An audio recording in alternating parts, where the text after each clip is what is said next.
আমাদেরকে যদি হুমকি দেওয়া হয় তাহলে সম্মানিত বিরোধী দলের প্রতি সম্মান রেখেই বলছি, আপনারা যদি আমাদেরকে পতন করার হুমকি দেন তাহলে বিরোধী দলের অবস্থান থেকে আপনাদেরকে পতন ঘটানো হবে ইনশাআল্লাহ। মাননীয় স্পিকার, আমরা দেখেছি যে 2009 সালে একটি 1/11 ষড়যন্ত্রের মাধ্যমে যে সরকারটি এসেছিল, সেই সরকার তারা মুক্তিযুদ্ধের চেতনাকে বিক্রি করে পদে পদে তারা ফায়দা লুটেছে, জনগণের অধিকারকে হরণ করেছে এবং 2011 সালের 30শে জুন তারা তত্ত্বাবধায়ক সরকার ব্যবস্থা অন্যায়ভাবে বাতিল করে একটি কার্যত একদলীয় শাসন ব্যবস্থার দিকে বাংলাদেশকে নিয়ে গিয়েছিল এবং সেটিকে তারা তাদের অবৈধ ক্ষমতাকে দীর্ঘায়িত করার জন্য তারা গুম, খুন, ধর্ষণ সহ এমন কোনো অপরাধ নেই যেটি তারা করেন নাই।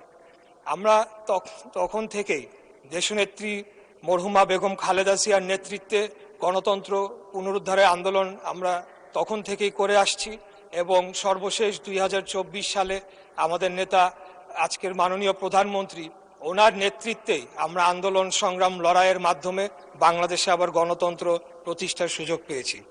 মাননীয় স্পিকার, সম্মানিত বিরোধী দলের সদস্যবৃন্দরা এখানে রয়েছেন, তাদের অনেকেই খুব সুন্দর বক্তব্য দিয়ে থাকেন, সেটাকে আমরা অ্যাপ্রিসিয়েট করি, কিন্তু তারা সংসদের বাইরে এবং কিছু কিছু ক্ষেত্রে সংসদের ভেতরেও যেভাবে বক্তব্য রাখছেন তার মাধ্যমে যে বিষ বাষ্প ছড়ানো হচ্ছে সেটির একটা প্রভাব কিন্তু আমরা বর্তমান যে শিক্ষা প্রতিষ্ঠান ক্যাম্পাস যে উত্তপ্ত হয়েছে সেখানে আমরা তার প্রভাব একটা দেখতে পাচ্ছি। সেখানে বিভিন্ন জায়গায় তাদের ছাত্র সংগঠনের যারা রয়েছেন তাদের সাথে বিভিন্ন সংঘর্ষের ঘটনা ঘটছে, অনেকেই সেখানে আহত হয়েছেন এবং নানা ধরনের একটা অস্থিরতা বিরাজ করছে।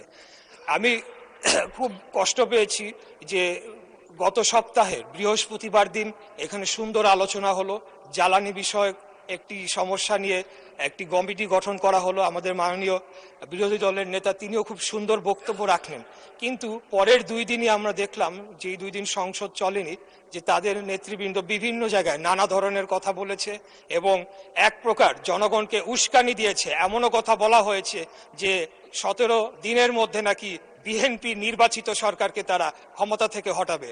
তো আমি আপনার মাধ্যমে এই সংসদ এবং জাতি যারা সকলেই লাইভ টেলিকাস্ট হচ্ছে, সকলেই দেখছে, আমি তাদের উদ্দেশ্যে বলতে চাই যে 2008 সালের নির্বাচনের মাধ্যমে এই সরকার ক্ষমতায় আসে নাই, 14, 18, 24-এর মাধ্যমেও এই সরকার ক্ষমতায় আসে নাই। আমরা জনগণের সরাসরি ভোটের মাধ্যমে ম্যান্ডেট প্রাপ্ত হয়ে এই সংসদে এসেছে। আমাদেরকে যদি কেউ হুমকি ধামকি দিয়ে মনে করে সরকার পতন করবে, আমি আপনার মাধ্যমে মাননীয় সংসদ নেতার উদ্দেশ্যে বলতে চাই, আপনি খালি হুকুম দিবেন, ইনশাআল্লাহ বিগত দিনে আপনার নির্দেশ প্রাপ্ত হয়ে আমরা যেভাবে রাজপথে অবস্থান করে জনগণের ভোটের অধিকার প্রতিষ্ঠা করার জন্য আন্দোলন সংগ্রাম করেছি, একইভাবে খুনি হাসিনাকে পতন করার জন্য আমরা যেভাবে আন্দোলন সংগ্রাম করেছি, আমাদেরকে যদি হুমকি দেওয়া হয় তাহলে সম্মানিত বিরোধী দলের প্রতি সম্মান রেখেই বলছি, আপনারা যদি আমাদেরকে পতন করার হুমকি দেন তাহলে বিরোধী দলের অবস্থান থেকে আপনাদেরকে পতন ঘটানো হবে ইনশাআল্লাহ। আমরা কোনো ধরনের অস্থিতিশীল করতে চাই না, আমরা বাংলাদেশে কোনো ধরনের বিভক্তির রাজনীতি চাই না, আমরা একটা শান্তির রাজনীতি চাই, একটা ঐক্যের রাজনীতি চাই। আমরা যদি বিগত 24 সালে যারা শহীদ হয়েছেন তাদের প্রতি যদি আমরা সম্মান প্রদর্শন করতে চাই তাহলে আমাদেরকে একে অপরের প্রতি সম্মান প্রদর্শন করতে হবে এবং সকলে মিলেমিশেই আগামী দিনে বাংলাদেশকে পরিচালনা করতে হবে। আপনারা হয়তো ভুলে যাচ্ছে, আমাদের সম্মানিত বিরোধী দল হয়তো ভুলে যাচ্ছে, এই যে সংঘাত, এই যে একটা অস্থিতিশীল পরিবেশ তারা তৈরি করার চেষ্টা করছে, তার মধ্যে লাভবান কারা হচ্ছে মাননীয় স্পিকার?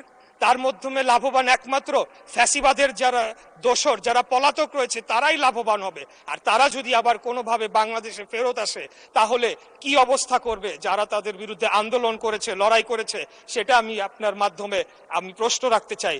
তাই আমি আর যেহেতু সময় সংক্ষিপ্ত, সময় বাড়ানোর আবেদনও করব না।